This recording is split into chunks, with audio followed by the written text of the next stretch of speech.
Chapter 3 માં આગળ વધીએ. ગઈકાલે આપણે 4 ભાગ, 8 ભાગ અને 12 ભાગ ભણેલા હતા. એ તમને 4 ને 8 યાદ રાખો તો ઘણો. π/4 વાળા ભાગ સહિત તો ઘણા બધા ભાગ થાય. જો π/3, π/6, π/4 એ બધા ભાગ લ્યો તો ઘણા બધા ભાગ થશે. મેઇન ભાગ છે 4 ભાગ. એ તમને યાદ હોવા જોઈએ. જો યાદ રાખો, આ 4 ચરણ હોય ને એના અંતરાલ સ્વરૂપે આપણે યાદ રાખવાના છે. ગઈકાલે ભણ્યા એ મુજબ અહીંયા 0 આવશે, અહીંયા π/2 આવશે, અહીંયા π આવશે, અહીંયા 3π/2, અહીંયા 2π. આ પહેલું ચરણ છે, જો 0 છે અને π/2 છે, આ x અક્ષ ઉપર છે, આ y અક્ષ ઉપર છે. પહેલું ચરણ છે એ અક્ષ ઉપર આવે નહીં, તો આપણે નાના કાઉન્સ બધા કરવાના. આ બધા ચરણ છે એને અક્ષોથી અલગ હોય, બરાબર? એટલે બધા કાઉન્સ નાના કરશું, બધા વિવૃત અંતરાલ કરશું. પહેલું ચરણ છે ને અહીંથી સમજવાનું, 0 થી π/2 એટલે 0 થી 90 અંશ સુધી. પહેલું ચરણ ક્યાંથી ક્યાં સુધી હોય? 0 થી 90 અંશ સુધી. એટલે આપણે હવે 90 ની બદલે શું બોલશી? π/2 બોલશું. બીજું ચરણ છે એ π/2 થી ચાલુ થાય, એટલે 90 થી ચાલુ થાય 180 સુધી હોય. પણ હવે આપણે 90 થી 180 ની બદલે ઇંગ્લિશમાં બોલશું, π/2 થી π. અને નાના કાઉન્સ એટલે કરવાના કે અક્ષોનો સમાવેશ ચરણમાં ન થાય, બરાબર?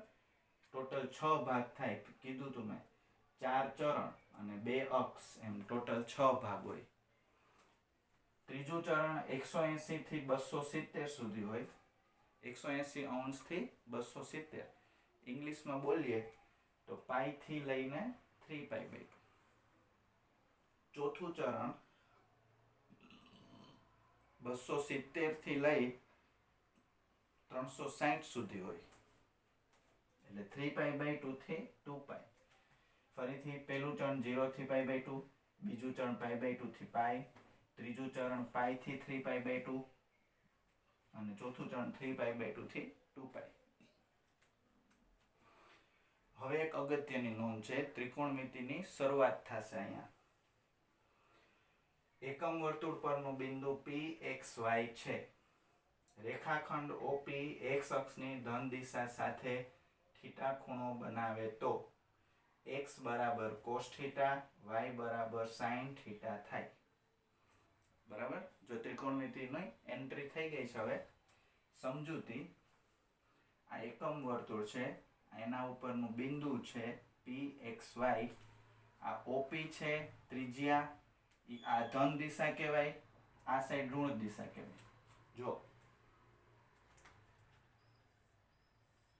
આ ધન દિશા સાથેનો ખૂણો કહેવાય, આ ઋણ દિશા સાથે. આપણે ધન દિશા સાથેની ચર્ચા કરવાની છે. આ ખૂણાનું નામ મેં થીટા રાખ્યું છે. P માંથી x અક્ષ પરનો લંબપાદ m છે, તો ત્રિકોણ OMP આ કાટકોણ ત્રિકોણ થશે.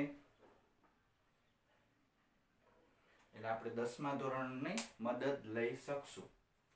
હવે એમાં ખાસ યાદ રાખજો, આ બિંદુના અહીંયા PXY છે, એટલે અહીંયા x આવશે. આટલું અંતર x થાય, આટલું અંતર y થાય, બરાબર? આટલું અંતર x, આટલું અંતર y.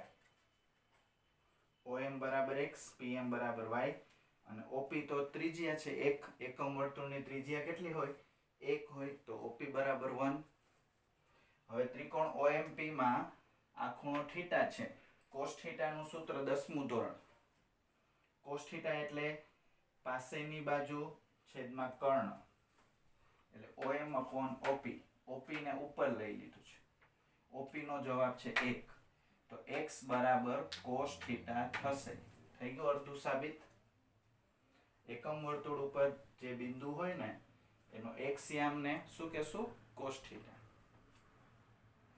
આ જ રીતે sin θ એટલે સામેની બાજુ PM ના છેદમાં કર્ણ, એટલે PM ના છેદમાં OP, એટલે PM y ના છેદમાં 1, તો y થશે sin θ. આને sin θ તરીકે ઓળખશું. એકમ વર્તુળ ઉપર જેટલા બિંદુ આવેલા હોય એ દરેક બિંદુના x યામને cos કહેવાય, y યામને sin કહેવાય. ખાલી ખૂણો બદલતો જાય. જો આ બિંદુ અહીંયા લઈશ તો ખૂણો ચેન્જ થઈ જશે, અહીંયા લઈશ તો ખૂણો ચેન્જ થઈ જશે. pxy ને આમ લખશું. હવે pxy બરાબર x એટલે cos થીટા, y એટલે sin થીટા. સંકેતમાં p થીટા વડે દર્શાવશું. p થીટા નો મતલબ p cos થીટા, પહેલા cos થીટા લખશું પછી sin થીટા. હવે ગઈકાલે આપણે ભણ્યા હતા એ થોડુંક પાછું રિપીટ કરી દઈ અને એને cos ને sin સ્વરૂપે સમજીએ. ગઈકાલે આ બધું ભણી લીધું હતું. 0, π/2, પાઈ, 3π/2, 2π. આ બિંદુના આમ 1 0, આ બિંદુના આમ 0 1, -1 0, 0 -1. બરાબર.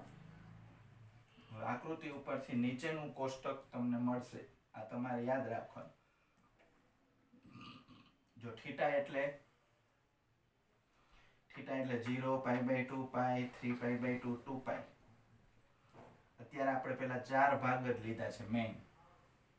0, π/2, પાઈ, 3π/2, 2π. એટલે 0, 90 અંશ, 180 અંશ, 270 અંશ અને 360 અંશ. હવે એના આમ કયું બિંદુ આવશે થીટા આગળ? 0 આગળ કયું બિંદુ આવશે? 1 0. π/2 આગળ કયું બિંદુ આવશે? 0 1.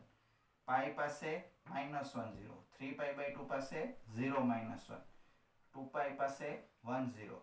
એમાં એક્સિયમ જે છે એને આજથી cos થીટા કહેશું તમારે. હવે તમે જ્યાં સુધી ભણો ત્યાં સુધી. તો 1 0 -1 0 1 એ cos માં આવશે. 0 1 0 -1 0 એ sin માં આવશે. હમણાં જ સાબિત કર્યું. x એટલે cos, y એટલે sin. હવે જો આમાંથી તમને હું આમ પૂછું તો આવડવું જોઈએ. cos π નો જવાબ શોધવાનું પૂછું. cos π એટલે cos 180. તો આ cos, આ પાઈ, cos π એટલે -1, sin π એટલે 0, પછી cos 3π/2 એટલે 0, sin 3π/2 -1, cos π/2 એટલે 0, sin π/2 એટલે 1. એટલે આ કોષ્ટક તમારે યાદ રાખવાનું છે. ચાલો વ્યાખ્યાઓ છે થોડીક જોઈ લો.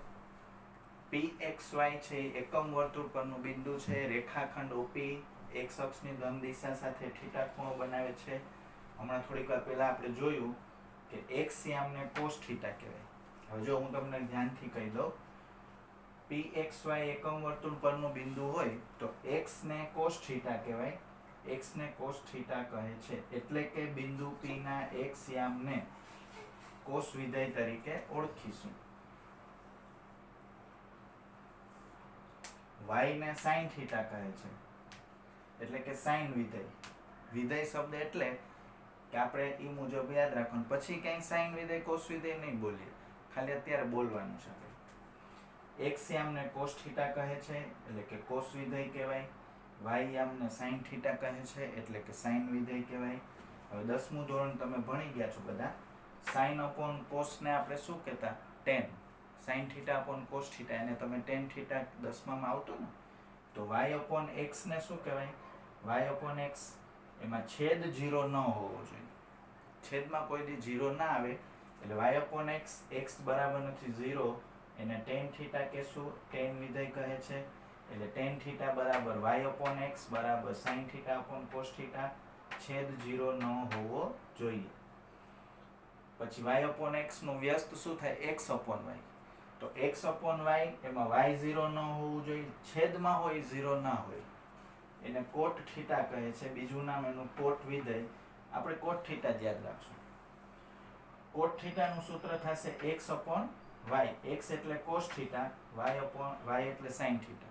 આ એકમ વર્તુળને ધ્યાનમાં રાખીને ભણવાનું છે. કાટકોણ ત્રિકોણની વ્યાખ્યા અલગ છે બધી.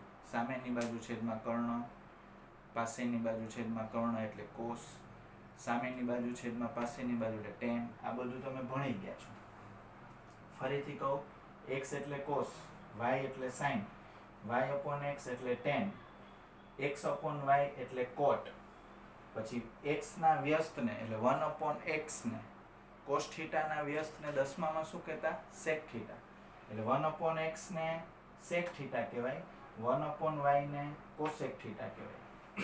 એમાં x ને y 0 ન હોવા જોઈએ.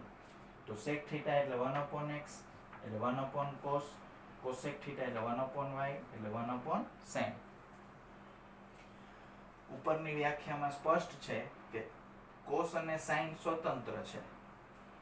કોસ અને સાઇન સ્વતંત્ર છે. બાકી બધાયમાં જો y tan છે એ સાઇન કોસ ઉપર આધારિત છે, કોટ છે એ કોસ અને સાઇન ઉપર આધારિત છે, sec થીટા છે એ cos થીટા ઉપર આધારિત છે, cosec થીટા છે એ sin થીટા ઉપર. sin અને cos છે એ સ્વતંત્ર, બાકીના ચાર વિધેય cos અને sin પર આધારિત છે. હવે અહીંયા જે બધું લખ્યું ને એ એકદમ શોર્ટકટમાં. જો pxy belongs to એકમ વર્તુળ એટલે pxy એકમ વર્તુળ પર હોય તો cos થીટા એટલે x, sin થીટા એટલે y, y ના છેદમાં x એટલે tan થીટા, x 0 નથી, છેદ 0 ન હોય. cot એટલે x ના છેદમાં y, y 0 નથી, sec થીટા એટલે x યામનું વ્યસ્ત, cosec થીટા એટલે y યામનું વ્યસ્ત. બરાબર? હવે ચાર ચરણ હોય છે આપણી પાસે. ચારેય ચરણમાં તમારે 6 વિધેયની નિશાની યાદ રાખવાની છે. જો પહેલા ચરણના યામ પ્લસ પ્લસ હોય, બીજા ચરણના યામ માઇનસ પ્લસ હોય, ત્રીજા ચરણના યામ માઇનસ માઇનસ, ચોથા ચરણના યામ પ્લસ માઇનસ. હવે આ કોષ્ટક તમારે યાદ રાખવાનું છે. પ્રથમ ચરણ, દ્વિતીય, તૃતીય, ચતુર્થ. પ્રથમ ચરણને સંકેતમાં 0 થી π/2 કહેવાય, પછી π/2 થી π. ત્રીજું ચરણ એટલે π/2 થી 3π/2. ચોથું ચરણ એટલે 3π/2 થી 2π. હવે જો પહેલા ચરણમાં x યામ પ્લસ હોય એટલે cos પ્લસ, બીજામાં cos માઇનસ, ત્રીજામાં cos માઇનસ, ચોથામાં cos પ્લસ. બરાબર? આ નિશાની. હવે y યામ એટલે sin, પહેલા બીજામાં પ્લસ પ્લસ, ત્રીજા ચોથામાં માઇનસ માઇનસ. y યામ એટલે sin, પહેલા બીજામાં પ્લસ પ્લસ, ત્રીજા ચોથામાં માઇનસ માઇનસ. હવે જો tan, sin અને cos પહેલા ચરણમાં પ્લસ છે એટલે આ બધું પ્લસ જ થશે, એટલે મેં ઓલ લખ્યું. શોર્ટકટ. પહેલા ચરણમાં ઓલ એટલે બધા પ્લસ હોય. પછી જો